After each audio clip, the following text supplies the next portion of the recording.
Hello friends, अगर आप हमारे चैनल पर नए हैं तो सबसे पहले हमारे चैनल सब्सक्राइब कर लें, क्योंकि ऐसी नई नई वीडियोज मैं आपके लिए रोज़ लेकर आती हूँ।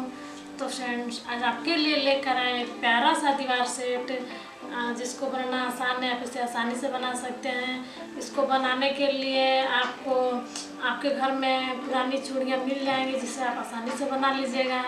तो फ्रेंड्स, ऐसे ही और नई नई वीडियो देखने के लिए हमारे चैनल सब्सक्राइब करें, वीडियो को लाइक करें और ज़्यादा से ज़्यादा शेयर करें। तो चलिए स्टार्ट करते हैं वीडियो बनाना। Thank you.